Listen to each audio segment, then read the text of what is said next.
guys, listen, I want to bring you up to speed.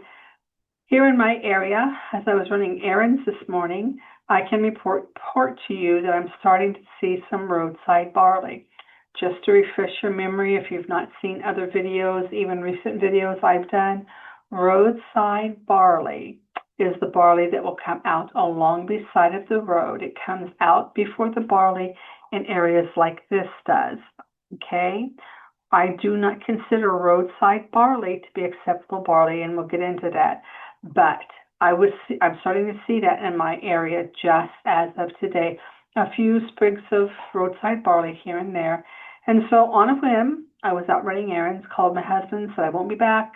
I'm going to go south. I'm going to go past the checkpoint, a little ways down in that area, and I'm just going to go see what's going on because I'm starting to see just a little roadside barley here in my area. So that's what I did. I headed south, and I can tell you until right at the Jordan Valley checkpoint, I saw no roadside barley to speak of.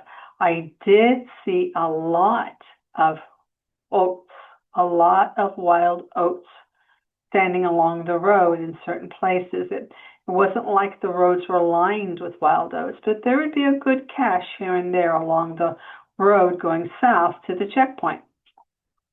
Once I got to the checkpoint, I still didn't really see anything until, well, really until I got down into the area around in the area that they call the pump house. There's actually two locations with buildings there on the same side of the road, and I'm not sure which one they refer to the pump house, but I went to both of those locations of abandoned buildings on the east side of Highway 90 as I was traveling south. So that was the first place I saw roadside barley, and we're going to get into why that's going to be, and we'll get into why that would happen. But this first little video I'm going to bring you speaks to the timing of the earth. So let's look at that. What you're looking at is a absolute humongous field of wild arugula. All of this light colored flower, yellow, you can see pale yellow, all of this light colored flower is arugula. As far as your eye can see, let me go up a little further, get past these trees. As far as your eye can see, this is all wild arugula in bloom. And so that's exciting to me because I know when the wild arugula goes to seed, when it starts bolting and blooming like this, that it's not too much more time before the roadside barley will start showing up, and then after that will come the barley in the fields. But let me show you. See, this guy has been blooming for a while because he's got seed pods as well. So these are all blooms that have fallen, and the head will fall and also make blooms. But this is encouraging to me. Number one, it makes me pretty secure based on experience that we are indeed in the 11th month. I have always had comfort when there is barley at the end of the 11th month to feel like the chances are really good to have a 12-month year. And so that's what I'm looking at today. I feel like we're just right on point with this being the 11th month. This is what, from my history, what I would expect to see. No, this is not written, but this is one of those 3D looks deeper into what happens on the land. For me, it's like a parade. It's like the crocuses come up, and then, you know, the mustard is out of the earth and it's not blooming yet, and then comes the other, and it's a parade of plants, and then comes the blooming the geraniums. Let's see if I can find a geranium. This is a wild geranium right there. And then these guys, I forget these are not the Egyptian nails. I forgot what they are. But it's like a parade. It's like a symphony. It's like an orchestration of life that happens on the land. And all of this will happen ahead of the barley. Ahead of the barley. And so this is good. This is good. I know that the arugula tells me that there's probably not a lot more time before the barley is going to be out of its fruiting head in the field. Right now, it's not even in or on the roadside. And when I get back to the house, I'll probably interject into the video and tell you the difference again between why the roadside barley doesn't count and why it comes so much earlier. But I'm going to head a little bit further south today, down around the pump house, and see what's going on down there, because that was a big point of interest for the early group this last year. And I just want to lay my eyes on the terrain before it gets swallowed up. There's a kalanite, and there should be more of those as we head south too. Okay, from the area of the arugula, I did continue to travel south. Now, just so you know, and I may repeat myself, until this part of the road or the trip, there just was no roadside barley to speak of. A few sprigs here and there from my house to this point, sprigs. What I did see was some rather hefty patches of wild oats along the side of the road. Not surprising. Oats thrive in the wet weather that we've had, and barley not so much. You know, in the garden we talk about plants that like to have their feet wet. Barley doesn't really like to stand in water. Oats don't mind it. And so I did see a lot of oats and not a lot of barley, just sprigs here and there, a peppering. And again, this is roadside barley. I cannot stress enough that this barley is not acceptable. I'm going to drop a video here from Yeshua's parables, where he teaches the spiritual things from the natural things. And he says that the world, a field represents a world, and he talks about the farmer and his harvest. So from my understanding of the law, which Romans says is spiritual, and if you saw the last video on the mist, you know where I'm coming from, that Yeshua and even the Father used the natural created elements and taught us spiritual lessons. So the world is represented by a field, and from that field or from that world, only a first fruits quantity is taken. James says we are a type of Yeshua's first fruits by his own election. So from my perspective of what I'm going to show you on the map, this in no way, shape, or form makes a field, this parcel of land, this strip of land. And I'll show you on the map. But I will also say that this solar action of this strip of land that will grow barley, the solar action of two roads, one on one side and one on the other side, has caused this area to have barley out of the boot, or barley with its fruiting head. So let's next look at the map. Okay, so the purpose of this little portion of the video is that I just want to show you there is an area of Highway 90 south of the Jordan Valley checkpoint that I do not choose to inspect barley. And it is this narrow strip of land that runs for quite a ways. And it's where they call the pump house, and there's another building further south that is frequently checked for barley. And just to let you see again, I'm going to draw the map along so that you can see this parcel of land is very narrow, and it's situated between two blacktops. Sometimes there's other little outroads, but it's situated between two blacktops. And I'm not exactly showing you where the pump house or the other building is, but you can see it continues for quite some time in this section of the road. Two parallel roads with an area of greenery. You can't really tell from the distance of the map what close proximity the road is on either side of that strip, but you're going to see it a little bit better in the next clip we look at, which is taken on site at one of those abandoned buildings.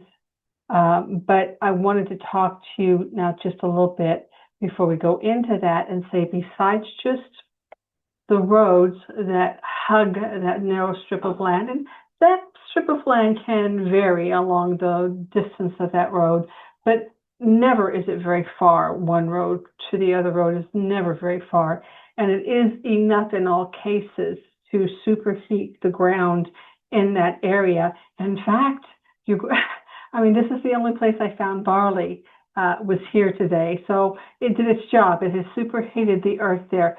But one of the other things I wanted to bring out is that on that same side of the road is a very powerful very powerful high voltage electricity line that also runs above this strip of land. And anybody who's done any farming or been in farming country will see the effects when you've got a high voltage pole of electricity in the area with a wire running over the fields. It can cause also early development and or stunted development of crops. So when you look at this, remember, Yeshua said that the field represents the world, and we have a situation where this is not a field. It's not really wide enough to be a field. When you think about anciently how they would have had large fields, like Boaz talks about, his field was shared, so it was a very large field. It was shared with another, probably family member, because they lived in tribes. When we consider that and we really look at how narrow this strip of earth is that we're going to see next, then we understand it's not a field. For me, because what the scripture says, a field, it's not acceptable. And for me, even though scripture doesn't talk about this, I have seen the effects when barley grows very close to a road or in an area, even an area with a big rock in the field. The barley will come out sooner around that rock as that rock soaks up the heat of the sun and acts like a passive energy bank to release the heat after the hours that the sun would be doing so. So let's go to the next video and we'll take a look at what is around that area and what the barley is consequently doing. And you can see that the barley is just coming out of the boot. It's very, very white. There's some blooming barley, but I also want to show you in detail why I do not use this barley to determine the year. Right here is the road. It is like 12 feet from where this barley is blooming. Right here is the road, and if we look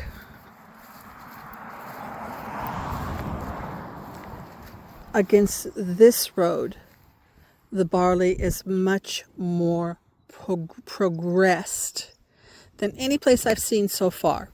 You've got a passive solar heater here. You've got a passive solar heater there, okay? Come down here further. Same thing here. You've got a passive solar heater right here. Right here.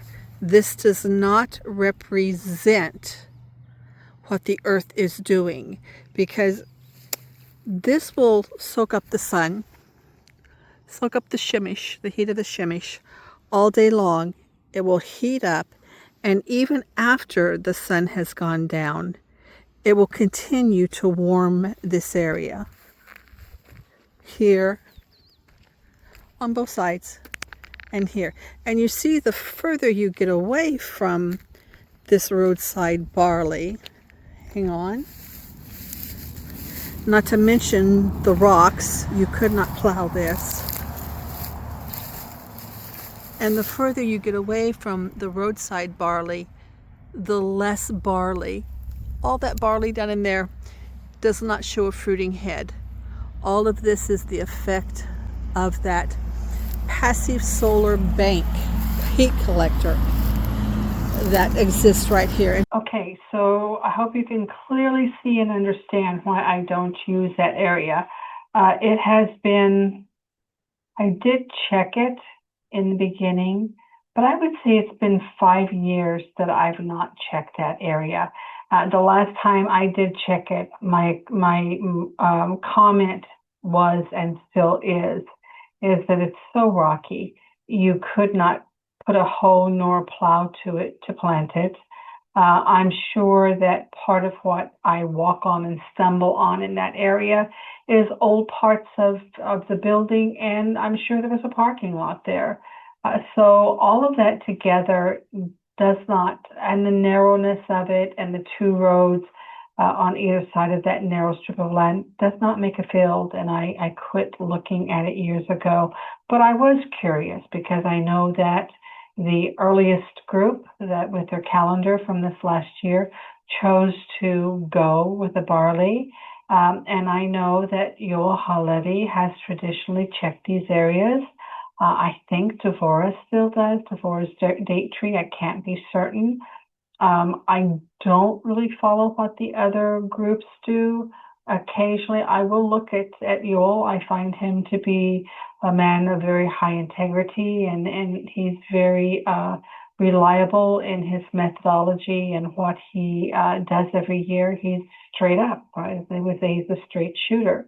And so sometimes I do look at his stuff, and it was his report that I had seen, and that I knew that the early group had gone with his report from that area.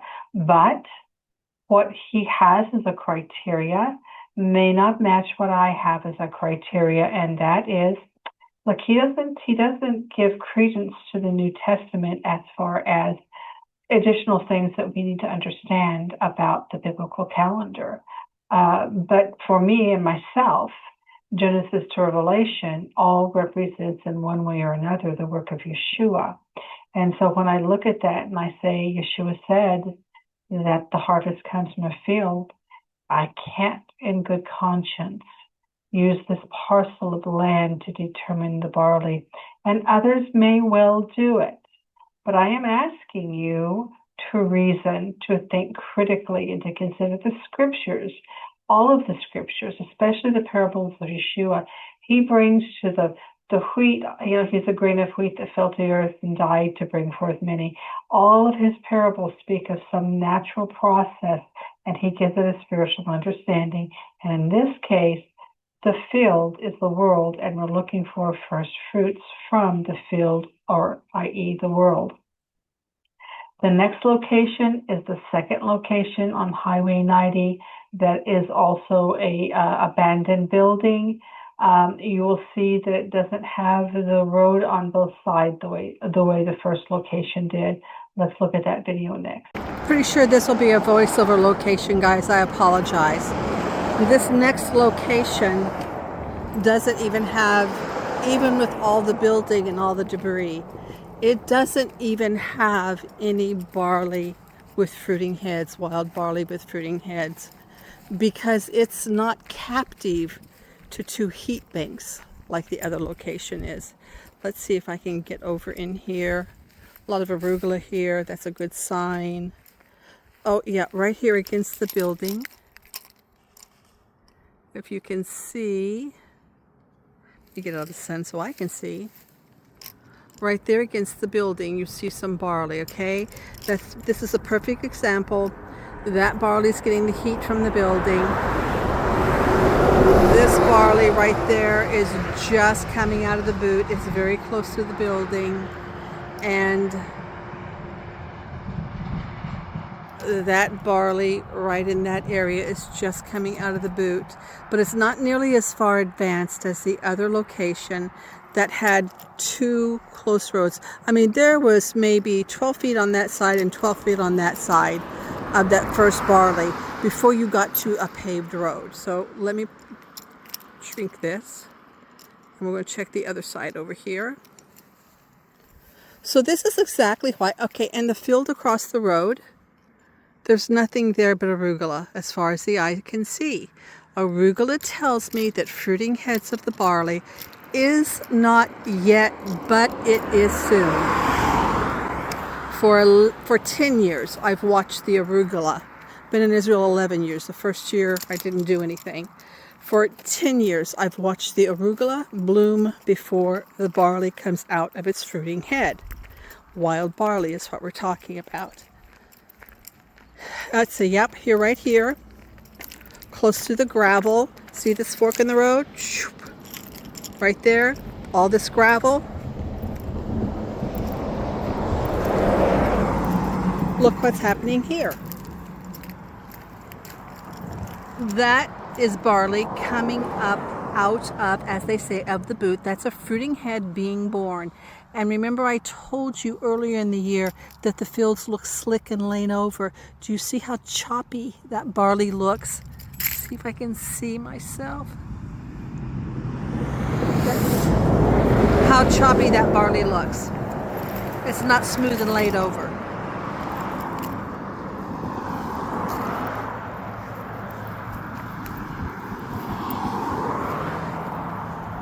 And here on this corner, this piece, we have a lot of wild barley just exiting the fruiting heads. Some of it's already beginning to bloom, and some of it's still coming out with its fruiting head. So there you have it. Again, that is not something that I'm interested in using, but it was something I was interested in seeing, so I could point out to you the phenomenon that goes on there, and you could see for yourself, because you know the inspectors of that area don't necessarily show you what the whole area looks like. And I wanted to show you that it didn't qualify for field. I wanted to let you know that there are high power lines there. I wanted to let you know that there are roads on either side of those buildings that act like passive solar heaters that cause the barley to mature more quickly than in other areas. Now, I'm not telling you, I have not seen the central Jerusalem area.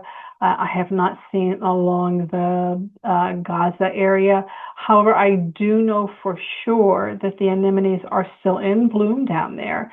So there may be some barley coming out right now. The fruiting head may be exiting, but I would not expect at this point, because of the topography of the land and the progression of the parade of flowers and how that happens every year.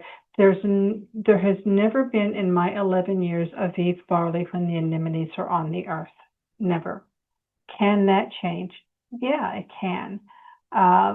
But there's also no flax on the earth right now. I've seen zero flax. And when the barley is Aviv, the flax is blooming and the wheat has no fruiting head.